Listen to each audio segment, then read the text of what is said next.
Comments on non-agenda items. If there's a member of the public wishing to speak to the council on an item that is not on our agenda this evening, go ahead and come forward in the room, please. Seeing no public comment, we will move on to our work session, which is Budget Transparency Initiative Implementation Plan. City Manager, welcome. Okay. Good evening, Council. How are you? Well, good. So no meeting next Tuesday, right? It's our down week.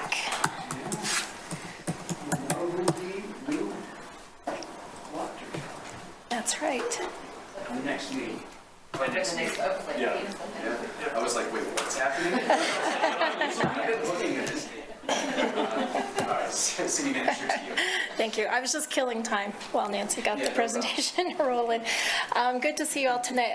We are excited, myself and the Administrative Services Department staff, to talk to you a little bit about our Budget Transparency Initiative and the implementation plan for that you will see rolling out in coming months, beginning pretty much immediately, frankly. So just as a reminder, this was, well, frankly, transparency is something we've been focused on for years, but it was a formal goal of the City Council this year. That was City Council Goal 3F, which was develop benchmarks for budget transparency. I'll ask your forgiveness now because we went maybe a little bit beyond the 2024 goal, looking at benchmarks, but also going to the next step, which is this implementation plan. And the reason that we wanted to go that direction is, as you know, Council, our annual calendar does have us, at a staff level at least, internally, starting literally within weeks to develop the budget recommendation that I put in front of you each March, April, and May. So with that in mind, we just took it to the next level and we're ready to get rolling with these actions. So next slide. So the agenda for tonight, we're going to talk a little bit about what transparency is, just so we're all speaking common language and working from the same playbook. We'll talk about guiding principles, the goals of the initiative, and then we'll go over the planned activities. We tried to keep this very succinct, so we will certainly welcome your input throughout the presentation and at the end of it as well. I want to talk a little bit about the history of transparency here. As you know, we've been focused on transparency for many years here at the City of Laramie, but I have to be honest with you all, we've been very constrained and very limited in our ability to provide certain data in real time and other analysis in real time to the public, and the reason for that is the antiquated software tool, which, as you know, we use the heck out of SunGuard HTE or whatever they call it now. It's had so many names over the last 2 decades, but we used the heck out of it to the point where it was no longer supported, and we're thankful that the council a few years ago was willing to invest in new enterprise resource planning software. And because of that, some of these new tools, and we're going to give you a sneak peek at them, are really, I think, going to rock Laramie's world when they see what's possible with some modern technology. To give you some example of what we have been doing, as you know, you review the budget document or the budget recommendation every year. That document tends to be about 150 pages in length, prepared by staff using Excel and Word, much like you would your household budget. And I think you can easily recognize how limiting Microsoft Word and Excel can be when you're trying to do corporate level budgeting and financial transparency initiatives. You also receive every spring, in addition to the budget, the capital investment plan, which typically is about 200 pages. And within those 2 documents, I estimate there are about 350 to 400 charts and graphs that are literally hand-built by the staff every year using Excel, just like you would for your home budget. So we've had some pretty limited abilities. I think we've done a great job of being transparent with the tools that we had, but it does take a tremendous amount of time, and that amount of time going forward will be less. So we are excited about that, and the output of that time investment being less time, but better product, I think. I wanted to mention as well, we did move forward in a different way last year with a survey about budget resource allocation and priorities, asking the public to weigh in. That was the first time we've done a survey that was specifically about budget and resource allocation. As you know, the city has surveyed about those kinds of things going back to our first community survey in 2003, I believe. But those resource allocation and budget questions were part of a larger community survey. Last year, we took those out, set them aside, and asked the public to weigh in just about those things and had a really good response to that. So I think we're going to be able to take budget transparency to the next level, starting immediately and into the upcoming budget year. So let's talk about what transparency is. This is the definition from the International City County Management Association. They say transparency is the principle of allowing those affected by decisions to know about the results and the process that led to those decisions. Transparency, of course, is information sharing, but why does that matter? Because we want the public to be able to make informed decisions about the activities that their local government undertakes, and then hopefully transparency makes that local government as accountable as we possibly can be to the public when they understand the information and also the process that we use to allocate taxpayer resources. So far, when it comes to knowing about the process, the city manager's budget recommendation, as I said before, comes out publicly and to the council typically in March. We spend about 2.5 months reviewing that in a public forum. You have multiple work sessions, public hearings, and meetings that review that budget with staff and invite the public to participate in each of those public meetings. But most of that has been once the recommendation is put together, right, in these chambers with elected officials. So we're going to move to the next slide, but what we're hoping to incorporate going forward is the opportunity for the public to participate with staff as we develop the budget recommendation for you. So I'm going to hand this over to Jen Wade, our Director of Administrative Services, for this slide. She'll talk to you about guiding principles and the goals that are underpinning the Transparency Initiative, and then she's going to engage Jen Malmberg, our Finance Manager, and they're going to provide some specific examples and give you a sneak peek of some of these new cool tools that we have available through our new ERP software replacement project. Thanks, City Manager. Director Wade, welcome.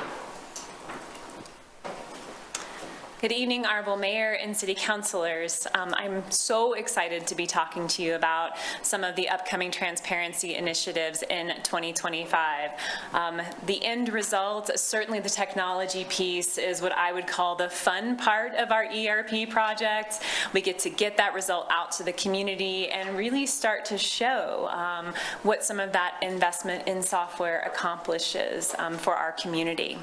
But first, before we get into those details, let's talk about guiding principles that really helped us form our work in this transparency initiative.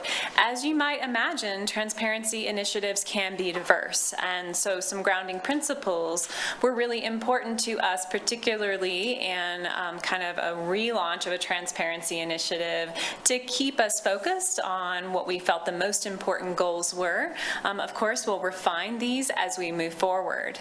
First and foremost, we want to recognize with any transparency work we do that not all information is created equal. Sometimes when you hear about transparency, people think that means flooding the public with lots of information. And that can be part of what it means if that information is high quality. So quantity does not equal quality. And any additional information that we provide to the public needs to be high quality, and it needs to be relevant and easy to use so that they can understand it and apply it in the process of making decisions about how their local government is operating.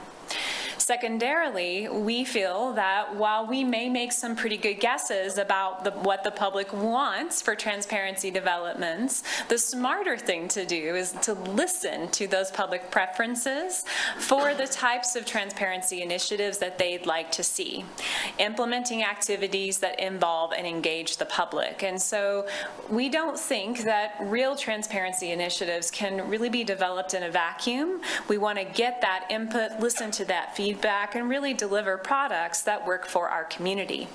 And finally, we feel that the usefulness of knowledge can be pretty limited. The usefulness, of information can be pretty limited without appropriate knowledge. And so bound up in this transparency initiative is some additional opportunities for public education, just so that we're really doing a good job teaching about, as staff, various financial or budgetary concepts that are important to using any additional information that we might publish.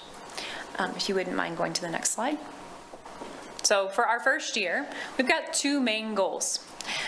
The first goal is to provide structured opportunities for staff to engage with, listen to, and implement public preferences for financial transparency while providing that education that I talked about on the previous slide. The primary mechanism by which we'll do this work will be a new informal committee. We're calling it the City Manager's Budget Advisory Committee. I'll talk more about that in a minute. And our second goal is to make more information available to the public, but in easy to use and understand formats. So developing another version of the ACFR is not what we're going for. We're going for simple, easy to use, relevant. So some new reports, but also our new open data tool that we're able to roll out because of ERP. And I think you'll be super excited about that demo from Jen a little bit later in our presentation. Next slide. So this new vehicle, the City Manager's Budget Advisory Committee, we hope it accomplishes 4 things. We want real, genuine input on our budget transparency initiatives. We want to educate the public. We want to engage with the community. And the folks we're engaging with, we want them to go back out into the community and share that information so that it spreads. Next slide, please. Let's talk a little bit more about the specifics. We're modeling this committee off of a long-standing committee in Golden, Colorado, which is also a city manager form of government. This committee has been in existence for at least 20 years. It's a highly successful model, and it is a committee with truly open membership. And the city manager and I love that idea. What it means is that at any point, any member of the public who is interested can come and participate in this committee, and after attending a certain number of meetings, have rights to fully participate. And so there's a period of time where you ride along and you learn, and then after that you're able to vote in an advisory capacity to advise the city manager on various transparency initiatives related to the budget. And so in the first year in Laramie, we're going to implement what we hope will eventually be an open model. We do want to make appointments for the first year just to provide some stability. So let's get even a little bit more specific. So this committee, like I said, will not make recommendations to the council or advise the council in any way. It's truly an informal committee. And in the first year, we expect their work to look something like this, realizing that because we're going to be listening and learning as staff, we may alter this slightly based on how the experience goes. But right now, we would expect that they would approve some initial bylaws, of course, just governing how the committee rolls. They're going to advise the city manager on various matters related to the budgeting process. They'll provide input on our process and our financial documents and how those can become more transparent. And they'll receive and disseminate education about the city's budget and financial operations. They could also, so imagine they could be advising on, hey, we want to make this process more accessible and transparent. Committee, what are your ideas? And so we would expect that we would be implementing some of those recommendations as long as they're feasible and really engaging. And so it truly is a back and forth even in the first year. The city manager and I have already discussed getting this committee's input on the budget survey. And so I think we have a pretty exciting set of initial outcomes for the first year. We also, because this is work on transparency, it's really important we not have barriers to entry. So qualifications are very simple. We just need people to have a genuine interest in the budget process and transparency initiatives, availability to attend a once-a-month meeting. I think right now we're looking at the second Thursday morning of each month. We'll refine that and make sure that's the time in the next couple of weeks. And you need to be a Laramie resident or business owner. So we're not looking at certain types of education. We're not looking at certain types of work experience. It's that interest and that passion for making this process better that we really want to cater to. We will have a small application process just to manage. We don't know what we're going to get in the first year. So we'll have a small application. There'll be a couple of questions. We would very much like your help recruiting. And so as we drop those materials out in a couple of weeks, we'll be in touch. We'll let you know how people can apply, give you some talking points, and we would love your help. If each of you could maybe touch one person that you think would be really interested in this work, or two, because one may not do it, we'd love help getting maybe 12 to 15 members in our kickoff year, because we think more perspectives are better, and it would be lovely if we could get some diversity in thought at the table. So lots of different people. So we do have a desire. We're going to experiment with this open idea with a little bit of structure in the first year and see where it takes us. But right now, our ultimate goal is to move more to that open membership model.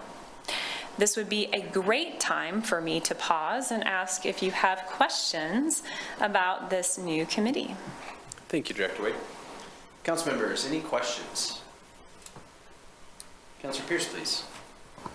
Have you given any thought regarding this open membership for potentially other committees and commissions that we have? Or do you think that would be just a step too far to start with? Because this sounds quite interesting and really kind of cool, because you'd get the folks that really, well, not that, I don't know, but I mean, it just sounds interesting.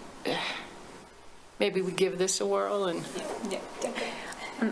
Right now, I believe what we discussed is, Honorable Mayor, through you, Sure, yeah. This is an informal committee. I believe some of our other committees have more qualifications and the process is a little different. And so we have only talked about this process in relation to this work. Okay. If I could add to that, Mayor. Please. Through you, Mayor, Councilor Pierce, I guess what I would say to that is there is no reason or no rule that would prohibit a member of an existing board or commission of the city from participating in this, because it is an informal committee and it is open membership. And it was important to us that it be, really democratic. If you show up and you come consistently, you can become a voting member. So it's about interest and it's about, really wanting to be part of it, but there's nothing that says you couldn't be on the Environmental Advisory Commission and participate in this informal committee as well. Thank you, City Manager. Other questions, council members? Okay. Great, thank you. So we do watch for information. We'll start recruiting in earnest. We're doing this just in time because we have a lot going on, but I think that's appropriate sometimes. So we'll drop these application materials sometime in the next 2 weeks or so. We'll do about a month-long recruitment. We'll open our doors, reach out, make some contacts in December, say, hey, you're it, and schedule our first meeting in January. And so that's how the timeline will go, and we will absolutely keep you apprised of that process and get the word out in any way that we can. We're going to do some brainstorming on a PR effort tomorrow, and then we'll make a recommendation to the city manager next week on what we think that effort looks like. So if you could go to the next slide. Our second goal is to get more information, but in easy to use and understandable formats, out to our community. And in order to tailor our work in the first year, give that work some focus, we identified 3 major issues that we felt we could, goals were, let's call them, attainable, but ambitious, and would actually solve some of what we felt were the major issues before we were able to engage with the work of this committee and maybe get some additional ideas for improvements. The first issue we identified is that while we love our ACFR as accountants, that report is hard for most people to understand, and because it is so technical, I would argue it is inherently in some ways not transparent, even though it is audited, even though it is prepared in accordance with all of these standards that I love.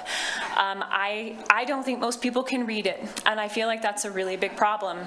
And I think it's a really big problem because it's our audited financials, and if those are not accessible to the public, then already we're alienating from financial condition, which is an important part of what we should all think about when we think about government. And so this year, for the first time, we will publish a popular annual financial report.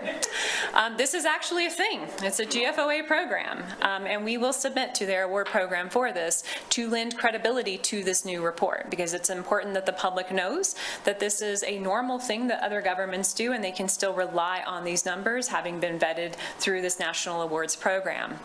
It's not a condensed ACFR, because not everything that's in the ACFR is in a popular annual financial report. Think of it like the important points of the ACFR distilled down to maybe 20 pages. And you get the benefit of including additional information that's important to your community, like, for example, your capital improvement and investment plan for the next 5 years. And so we've got a draft table of contents ready for our PAFR. We have, so ACFR, PAFR, we'll have to learn how to substitute those.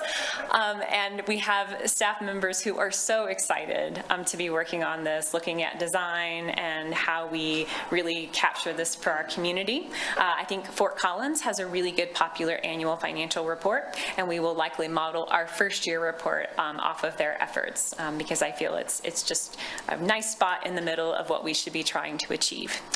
So like I said, we will publish that this year, and so we'll wrap up our ACFR work and get started on that, and that should be available to the public in January. The second issue we identified is that citizens don't have access to real-time information about the budget or actual expenditures. So they see some information about this in the budget book, of course, but we all know that the minute that budget book is published, those actuals are stale. They were stale before it got published, right? And the minute the budget gets amended, the adopted book is no longer, it's relevant from a policy standpoint, it's relevant from a strategy standpoint, but if people want to see real numbers, it's not the best place for them to go. And so with the implementation of ERP, you're going to see this new tool we have that will allow the public to drill down not only on our budget and actuals, but also expenditures. And so rather than needing to go to the newspaper and see our published listing of expenditures and have rather limited information available to them, members of the public will be able to inquire on our individualized expenditures. And so pretty cool functionality that Jim will show you in just a moment. And then finally, we also perceive that while our budget books are really great as far as a budget book goes, they're also very long. And they may be too long for a lot of folks. And so this year, we will also, with recommendations from the Budget Advisory Committee, resurrect the Budget in Brief publication. We did publish a Budget in Brief a couple of years ago. It was maybe right before the pandemic or right during it. We didn't do a good job with PR. It didn't really make a splash. And so we're going to hope that this year, we're going to be more strategic first and foremost. And then we'll incorporate this idea of the Budget in Brief into our budget presentations and have that document that maybe really speaks to what we perceive the community's most, their interest may be. And we're never going to hit everyone. But if we can kind of take a pulse, if we can use that survey, if we can use that work of the committee, I think we're going to be able to tailor that language more to our community than if we just author that ourselves, which is going to result in, I'm afraid, something that maybe isn't as relevant. Do you all have questions about our second goal, the issues, and how we plan to achieve them before Jen joins you to demonstrate our fancy new tool? Council members. Yeah, Councilor Richardson, please. Thank you. This all sounds very exciting. And just to, I'm assuming we will continue to produce the ACFR and continue to produce the budget book so that if any members of the public would like to see that, this is still available, but these secondary pieces make it a little more easy to digest, I guess. Honorable Mayor, through you, of course, the ACFR stays. That is our true audited financial statement, and that is a requirement. We have to have audited financials. We choose to publish an ACFR. It has a little bit more information, but I also think that's important. It also, because we publish it, we are eligible to be part of GFOA's award program for financial reporting, which I think lends additional credibility to that report. And so that process stays the same. And I also feel very strongly that the information we present in our budget book is critical to a full understanding of the city's budget for citizens who choose to use it. And so I feel very passionately that our budget book, you will not see decreased disclosures there or any significant changes. What you'll see is just a tightening, a summary of information that makes it more digestible for folks who don't want the full version. Thank you, Councilor Richardson. Other questions, council members? Okay, thank you, Director. Okay.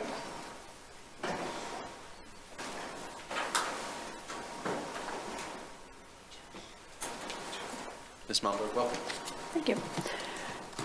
Good evening, Honorable Mayor and council members. I think I get the fun part of the presentation this evening because I get to show you the new software that we will be launching here probably in the next 2 to 3 months. I think fully integrated out to the public in February or March of 2025. But it's very, I thought I did something. It's going to get us to that real-time information sharing to the public that we're seeking with this transparency initiative that we're under or launching. And so when individuals or citizens go out to our site, they will be brought to this open finance page, and this is what it'll look like. We can type information in here, we can say whatever we would like, but right now we have instructions on how to use this site, as well as letting people know that this information really is real time. It's updated once a week. So anything that's posted in our actual ERP system, you can kind of dig into and find out here on our site, and so that's pretty cool. If we scroll down just a little bit, we can look at our revenue budget. So this is our projected revenues for 2025. We see our adopted budget for 2025, and then we also see our vendor payments so far for this fiscal year. And then as we scroll farther down, we can see our top budget by function. So we can see that water makes up, I unfortunately can't read very well from the side, but about 30% of our revenue budget, and the general fund makes up the majority. If we go to the next, that was our adopted budget. Then we look at our revenue categories and we see the same type of a graph or pie chart. And then we can look at our top vendors. So on the screen, we see our top 5 vendors for the city. And I think it tells us there's like 650 vendors in total. If we scroll down a little bit farther, our citizens can easily access our website, our reports, and our budget website directly from this page. And at the bottom here, it tells you exactly how real-time this information is. So anything posted in our system through October 20th, which clearly was just 2 days ago, is reflected in these numbers. So that's all great, but how do we actually look at the detail? If we click on Explore here, we can go into the revenue budget detail. It'll show us this chart here. It's kind of hard to see, but the darker line is our actuals. The line that you can barely see is our budget. And then if we go down a little bit farther, if you're kind of nerdy like me and you like to actually look at the numbers, here's our numbers. So here's our revised budget, our actuals, and then where we started, our original budget. And you can see that for the different funds. And then I can keep digging in to get more detail. I won't do that to bore you, so I can, keep the show going tonight. We are going to present this a little bit more in detail, I believe, in December. So we can follow our carrot trail back. We can go back to our main page, and we can look at that same information for our adopted budget. The other cool thing is right here where it says fund, we have all these other options. So we can look at detail by department, category, or if we really want to get into the details, we can look at it by object account. So you can really dig into that budget book, if you will, but in a little bit easier to read format on this screen. You can also access this same exact information from these drop-downs at the top, so we can explore the revenue and the budget directly from here. I think what citizens will probably find most intriguing, if you will, is our checkbook. So if we go into our checkbook, it will show us our different funds on the screen, and we can dig in. I will dig in just a little bit here. Now we're at the different departments, and as we continue to click, we can look at where our expenditures are. So we can see that the majority of our expenditures, so so far in 2025 for this fund have been on capital work. One more click, and we can see the vendors. If I click again, I can get the detail that makes up what we have paid in this fund to that vendor. So it's very, very user-friendly, very transparent, and very real-time. Does anybody have any questions on that quick overview? Council members, any questions? Councilor Gabriel, please. I was just curious about, say, a department head like Brooks is looking for something. Is this totally different for him if he needed to go in and find some kind of information for his department? Or is this? I think that this is providing an overview, and so it would probably depend on what type of information that Director Brooks Webb was looking for. I would probably recommend for city employees probably to go back to the direct source, which is our actual ERP system, to find the information that you're looking for. But this is a nice summary that maybe if he just, for some reason, was putting a quick presentation together, wanted to see what we've paid mechanical systems, this might be a quick way to look at that. But again, I would recommend using our ERP system. Thanks. Thank you. Yeah, Councilor Pierce, please. Yeah, thanks. So I have a question. So when we purchase a new police car, for example, and we purchase it from XYZ company, we're going to be able to see the company name, but will we be able to see that it was a police car, like an SUV, Suburban, you know, whatever, it's going to drill down that far, and then they'll see purchase price on the particular vehicle? Honorable Mayor, through you, I forgot to say that last time, I apologize. You will be able to see that perhaps this one specific invoice was for $50,000. I do not believe you will be able to drill into the exact specifics that we bought a 2024 SUV on this day with this VIN number. You can get pretty transparent. I'm not going to say that you can't, but I do not believe that it will pull up copies of the invoice and display it on your screen. Okay, thanks. And that is one other point, is we are, looking at things that are confidential and, and that sort of thing to make sure that we are safeguarding that. There are certain things that we need to be cautious of, and we are aware of that, and making sure that the system is in compliance with those types of situations. Okay, so would, so would that vehicle price actually be a confidential thing? I mean, what will be displayed is the total amount of the invoice. So if we bought one car for $50,000, that's what you would see. Now, if we bought 10 vehicles all at one time and we spent $500,000, you're going to see one charge for $500,000, and I'm not sure you're going to be able to dig into and see that we actually purchased 10 vehicles that each cost $5,000 or $50,000. okay, thanks. Thank you, Councilor Pierce. Other questions, councilors? I guess. Please, Councilor Sorry. Richards. Thank you. I guess I have, and maybe it's along similar lines, when, a few slides back where it shows budget to actual, and if there's kind of a big change, you wouldn't be able to dive into maybe like what that change was. It's just going to show it. So there'd have to be some research by whoever's looking at that to contact the city and say, hey, can you tell me a little bit about this piece?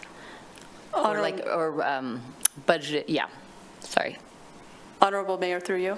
I do not believe you will be able to pull up the exact details of, say, how come it says our original budget was $2,000 and now we're showing that our budget is $10,000. I don't believe that the citizens will be able to dig in and see every budget amendment and request that has come through the system. So if there is a citizen that wants to get into those types of details of that, what makes up that $8,000, I believe they would still need to contact contact somebody in the city manager's office to try to get those types of details. But this initiative in this nice software does really allow for us to be transparent, and citizens can see where we are spending our money and with whom we are spending it with. That's great. Good. A follow-up to that, then I'm curious if there's a space on here to, so that people aren't just starting to surmise why this would be, that has contact information of people of the finance department so that they can easily contact and ask these questions instead of. So I believe that is a good idea. We could probably put some contact information here.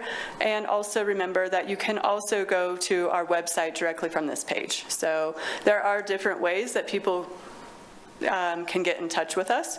But Jen and I will think about that idea that you provided. Thanks. Members of the public can certainly reach out to their council members too with any questions.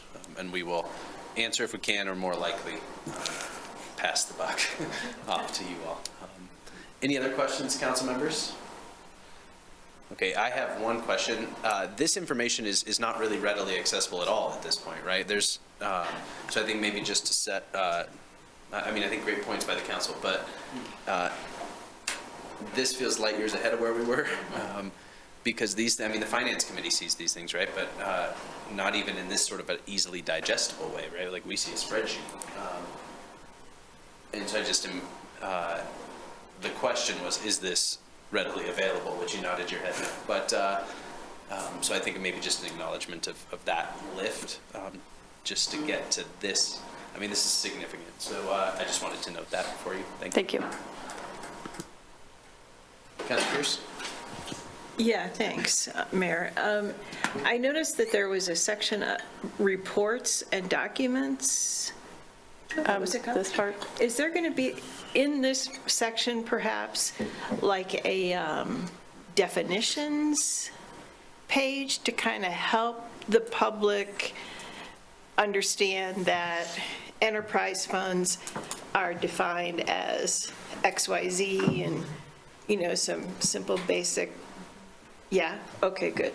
Great idea, Councilor Pierce. And maybe an explainer of what CIP is as well on there. I'm sure I'll know it when somebody says it, but I don't know what CIP means right now, so. It means construction in progress. So those are I would not have known that. Okay, great. Cool. All right, any other questions, council members? All right. Thank you. So again, we will be having a more in-depth review of this software, I believe in December. So something you guys can just be excited about is some cool software that's coming. About that. That's great. Well, I was hoping when you said it, I'd still be around for it, because I do care about this. All right, thank you. Thank you, guys. Director Wade? I just want to add a couple of follow-up points. I think we have unfortunately decided to move the work session to January. So you'll have to potentially, Mayor, attend as a member of the, but I just want to speak to a couple of points. So this is the version of this product that we are validating right now. And so the first step in our work, of course, is to look at these numbers, how they're aggregating up, and make sure that at a high level that makes sense. Because there are definitely some things in this site right now that are not working like I would want them to, like Jen would want them to. And so you guys are picking up on some of those things, and I think that's really smart. So we're at the numbers. The next step after the numbers is really the end user experience. And so that's where we're going to get into, you know, what does a member of the public see? What are these words we're using? As Council Member Pierce pointed out, you know, are we going to have some training materials? I think it would be super cool to put a video out that actually shows members of the public how to use this site and gives them some examples of the use. And so all of that work will be part of the final rollout. When you do see this in a work session, it will be much closer to final. We are comfortable talking to you about it because in our initial review of the numbers, we have validated that they do tie out to our general ledger, which for us, if that were not the case, we would not even be showing this to you because it would be too far off. And so the work we have to do is still definitely there. You're picking up on some of that, but the idea of it is actually very exciting, and you can get pretty granular. You may not be able to get all the way down to what someone would need, but you can get so much further down in the details than anyone can get now. And then I think you're right, if we have the right contact information and ways for the public to reach out, that's how we can bridge some of those gaps. I don't think that there is software that will explain differences from budget to actual. What would be required to underlie that would be very complicated, but I think, again, that's when we go and we say, you know, contact your city staff. And I think that welcoming message is really very important. I also want to make a note about one of Jen's references to confidentiality, because she is correct. Some of our expenditures, very few of them, potentially contain descriptions that are a little sensitive. Maybe we have expenses for employees that we shouldn't be not sharing in terms of their nature, but sharing all the details about. And so part of the work that we're going to do in the refinement is to make sure that nothing that is PII is published on this website. And certainly you can imagine with operations as diverse as ours, there are a small number of expenditures that we need to be sensitive about. And so that's why we're actually going to roll out the expenditure piece a little bit later, just to make sure that we have that. Now, you're going to be able to see that we spent the money. It's just, you know, are there some things that we need to be careful about? Do we need to advise departments on descriptions and what they should include or not include? That's actually the way I would rather go in the long run. But we are going to have access to history, and it is really important. In particular, we do right by our employees and make sure that that is taken care of. So there is nothing confidential about the expenditure or most of what we do. But some of the description, some of the information contained in the description might be problematic, and that's what we're taking a look at this time. And so I just want to clarify that and make sure everyone understands. And then I think those are the notes I made based on your feedback. Do you have any other questions or comments before I turn it over to the city manager to close out? Council members. Yeah, Councilor Doherty, please. That example that Councilor Pierce was talking about, like, say, a vehicle purchase, is there a way to link it to the city council or to the resolution where we approve the item, or is that too ridiculous? Or Honorable Mayor, through you, there would not be a way to do that. The way a member of the public would see that is by that line, the account line, where the purchase was funded, having budget, and then us using budget for that purpose. They would also know about it through additional disclosures that we could make to them on the way that we control our project budgets. We talk about this during our budgeting process, but maybe one of the materials we should create is really that we do control all of our capital items, those specific purpose items, as individual budget authorizations. And so underneath that account level, you have project codes that are loaded with that specific budget that you approve, and they can't go over that amount without a budget amendment or a transfer. And so that's how we could speak to that issue, but we will not be able to directly link that. Thank you, Councilor. Councilor Shumway, please. Thank you, Your Honor. I think sometimes the public wonders what possibly could be confidential. There are some costs regarding things such as, well, mental health, anything that has HIPAA, confidentiality. We can tell how much we spent, but we can't identify the individuals that are receiving assistance for anything medical or mental health, things such as that. Yeah, thank you, Councilor. I appreciate you putting a finer point on that. Councilor Newman, please. I really love this this software. It's something that I ran on when I ran for council, because it's something that I was used to back home. I could jump on the city's website and look at this, so this is amazing. Can I talk about the finance board thing? I don't remember what it's called, City Managers Advisory. City Manager's Budget Advisory. Yeah, can I talk about that right now, or? Sure, as far as I'm concerned. Sure. That's great. when I first heard about it, I hated the idea. I think we have enough boards and commissions. However,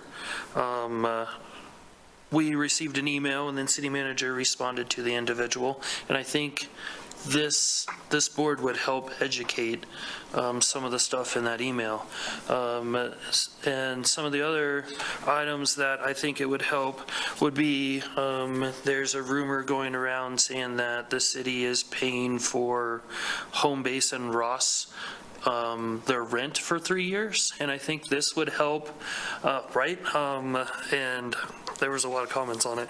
But I think that would help educate and maybe could help publish some of this, not like behind the scenes, but some of the stuff that we vote on and pass that some people in the city go out and say, hey, do you know that we're spending X amount of dollars per month paying for Ross to be here? And I was like, that's false. So I think that would help with the transparency of that. So I fell in love with that board. Thank you, Councilor Newman. Any other questions or comments, council members? Councilor Pierce, please. Yeah, thanks. This is truly amazing. I mean, I think I'm excited. I think the community will get excited. I think it's going to generate a lot of questions in the early days, would be my guess. But both of you are city manager, and you made the comment that it is such an improvement from what we had before, but truly what we had before was also pretty darn good. So don't sell yourself short for all the work you did prior to getting to this point. Thank you, Councilor. Anyone else? I would add, kind of similar to, I guess, both of your points, Councilor Newman and Pierce. I think one of the things that we're struggling with, and I think the council has identified it, and probably all of us ran with some level of transparency in our minds, right? Like, this is not a job that you want to do in, sort of like the smoke-filled room concept is not something that any of us are hoping for. But the fact of the matter is that our budget is really complex. I mean, it takes a new council member years to have a good grasp of the budget, right? Like, we all try our hardest, we put a lot of energy in, but it is complicated. And we have to expect that some of that will happen with the public as well. Right? It is just a complicated way in which we account for money. So I think this effort is a really great step in educating the public, because it feels really digestible. It's real time, so that you're not going to have these sort of like miscommunications. I have some level of like anxiety probably about it, only because it is a significant amount of information without sort of like the potential for sort of a backstop of the education piece. So I'll be really, I will legitimately be watching the work session with you all to hear more about it, because I'm really interested. And I think because there is little coverage in media about what we are doing because of sort of things outside of our control, these extra efforts by staff are really important. And so I just want to acknowledge those. This maybe in particular is something you all strive for. But we also identify, I think the council identifies the efforts you all put forward to fill those gaps left by maybe access to accurate information on a regular basis. So thank you all, and best of luck. Thank you. Thank you. All right. Any other questions, council members? All right, great. So city manager, back to you. Thanks, council. I just wanted to close by adding one thing to what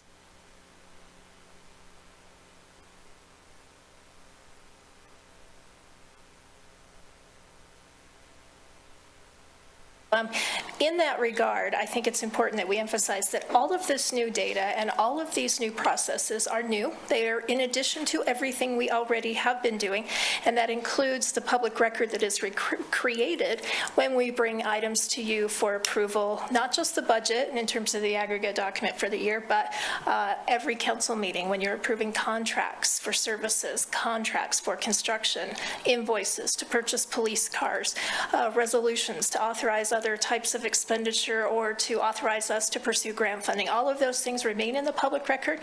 Just the Socrata tool is really going to allow the public to kind of see in real time the backside of our accounting in a way that they've never been able to before. So it will not take away anything that exists, it will just add to. And I also, to Councilmember Shumway's point, I did want to point out what we see as information that could be confidential. And as Jen Wade said, we're talking, I would guess, well under 1 or 2, not more than 1 or 2% of all of our expenditures. But as you mentioned, Councilor Shumway, anything that's HIPAA protected, medical, Jen Wade mentioned personally identifying information. There are federal rules around protecting information that would allow a member of the public, a utility bill customer, an employee, a member of staff, or a member of staff's family to be identified based on that information being disclosed in a public way. A good example would be what Councilor Shumway said, and we do have an employee assistance program that is available for mental health support for employees, but also there are family members. And so, of course, we wouldn't want, to publish an employee's name or an employee's family member's name in a way that it would be accessible through the Socrata tool. So those are really the major things that we can identify now that would constitute anything that would be not disclosed through the Socrata tool. That's all I had. Just wanted to tie those details up, and thank you for your time tonight. We appreciate it. Thank you, City Manager. Councilors, any final thoughts? Councilor Doherty, please. I have a comment. You brought this tool that's so far beyond what you could do now. And then people like me ask, and can we get a 3D hologram of the item that was purchased? Can you link and have it do a 3D hologram? So I guess that'll be next year, but this is pretty cool. Thanks. Thank you, Councilor Doherty. Your ambition is noted, though. Any other thoughts? I appreciate y'all taking time to bring this forward now. And I'll turn it over to the public. If there's a member of the public wishing to speak to this work session, go ahead and come forward. Okay. Seeing no public comments, we're going to close the work session. Council members, it's time for updates and comments. And I'm going to start with you, Councilor Doherty. No updates. Councilor Shumway, any updates? No updates, thanks. Councilor Pierce. Yeah, thank you, Mayor. I'm going to have to think really quickly. I worked with Councilor Newman regarding a new member for the Ranch Advisory Commission, so that's going to be coming forward really soon. We've got the Urban Renewal Agency meeting this Thursday, so that's coming up. And I think that might be it. Thank you, Councilor Pierce. The Civil Service Commission has we will be reappointing a member that was just recently appointed. Their term is now expired, but he's been excellent and was the applicant. So he's headed back. It'll be on your next agenda. Councilor Newman? No updates. Councilor Richardson? It's all about new members of different committees, I guess, tonight. So we have, Jane and I will be interviewing 3 candidates for the Downtown Development Authority tomorrow, and so we're excited to see who those folks are and what they can bring to the board. Thank you, Councilor. Mr. Gabriel? Attended the Albany County Tourism Board meeting yesterday. They have received $300,000 from the Wyoming State Tourism Board, and they're trying to put together some plans for those funds. They would like to rework their website. It's 5 years old. They're looking at possibly using some of those funds to open up the Depot Museum on a part-time basis, and also about $15,000 to pay for a permanent welcome sign on the footbridge. They've been working with the city, Todd, with that. So they have some more funds to work with, but those are some of the items that they're looking at. That's it. Great. Thank you, Councilor Gabriel. Vice Mayor Cumby, do you have any updates? Thank you, Mr. Mayor. I do have a couple. On Thursday, the 10th of October, the Town and Gown Steering Committee met.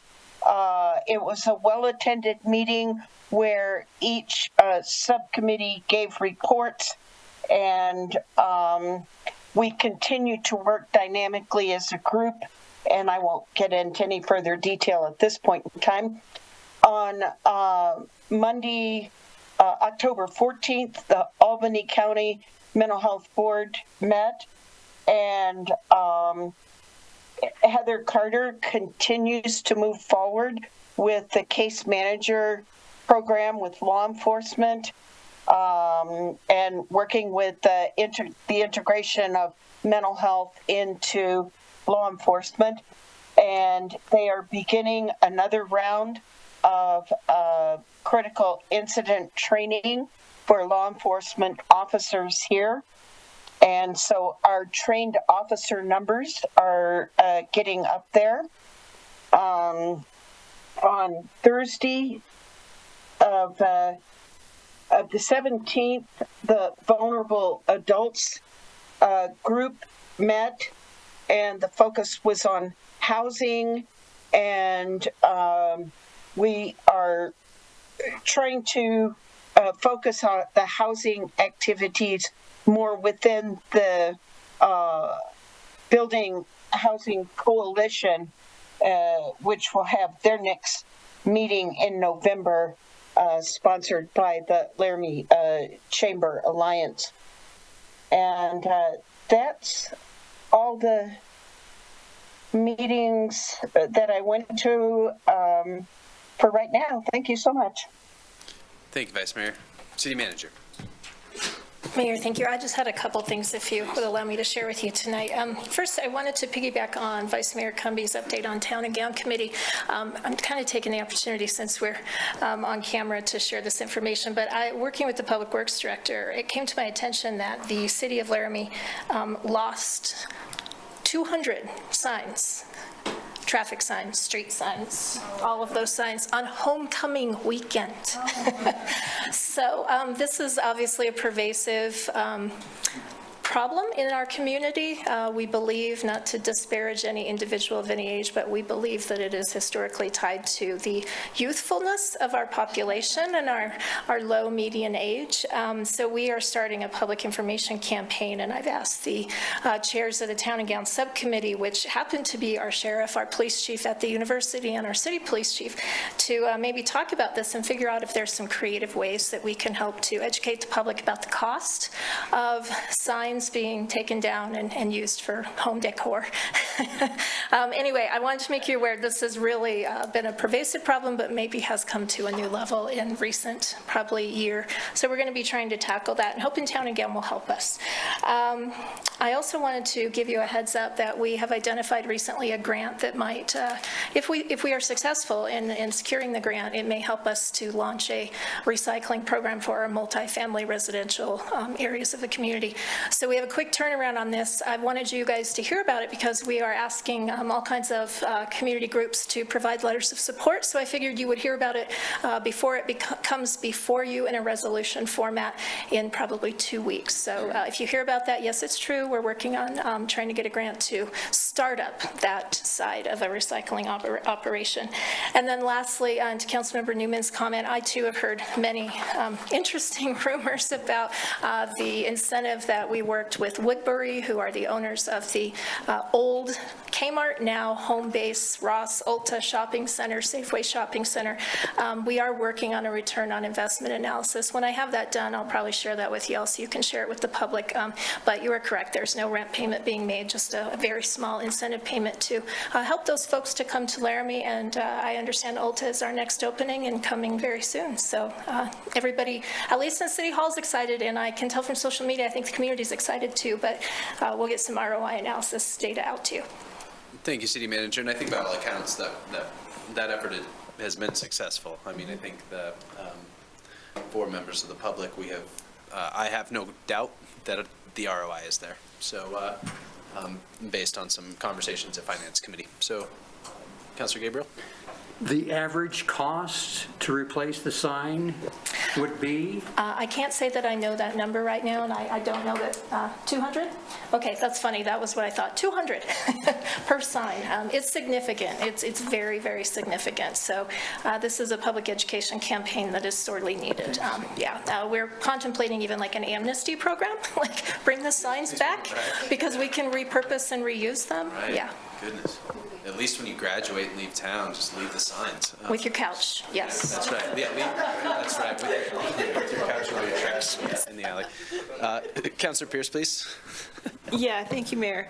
It's been a while since I was a sorority member, many years ago, but do you think this has anything to do with rush, perhaps?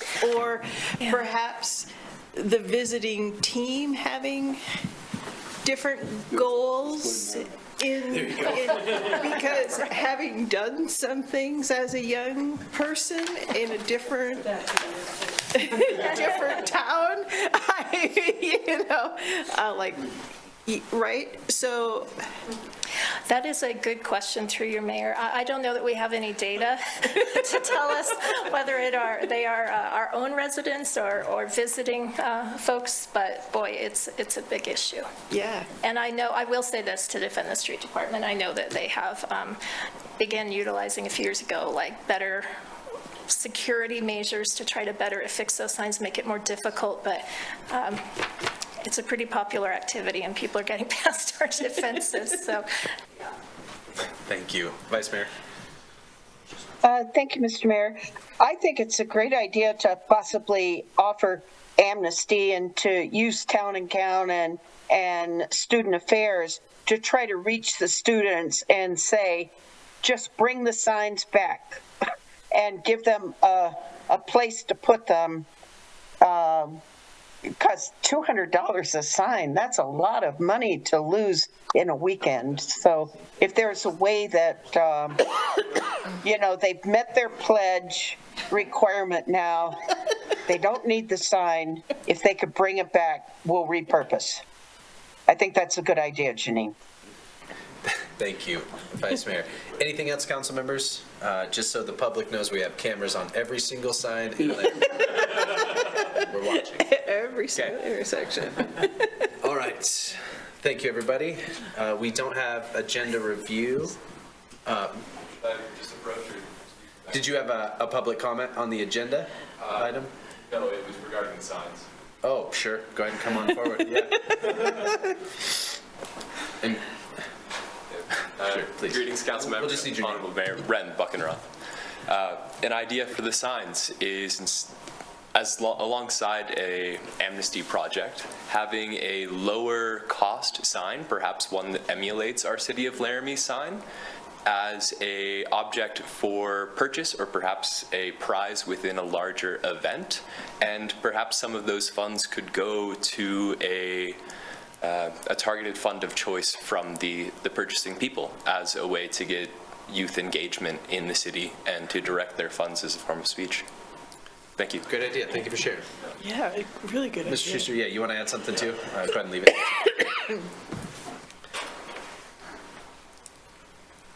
Yes, Brian Schuster. I'm curious, university or high school? Yes. Yes? Okay. All of the above, All probably. the above. Okay, because I went to high school here. We didn't steal signs, but there's what's called W Hill, and it has a W and an L. And I know in high school you stole all the white rocks from the W and put it on the Laramie, and you whitewashed that. And then on their homecoming, they would steal the L rocks and put it back on theirs and whitewash it. And they actually put flares up there the night of their homecomings too. Very cool. Thank you for sharing. All right. So, council members, we don't have agenda review this evening because it's a fifth Tuesday next week. We have our agenda meeting on Monday, the 28th, so we'll get you an agenda following that for review on your own time. And just as a note, no meeting on election day. We will instead meet on the 6th. So, Vice Mayor? I just wanted to apologize for not being on camera, but for some reason it's not connecting with Zoom. So no matter what I did, I couldn't get it to work. So sorry about that. It's no problem, Vice Mayor. I appreciate you noting that. And just so the council knows, the Vice Mayor did let me know that, and I said, yeah, no problem, per our code of conduct. So thank you, everybody. So I guess with that, we are adjourned. I will see you all on the 6th. Wow.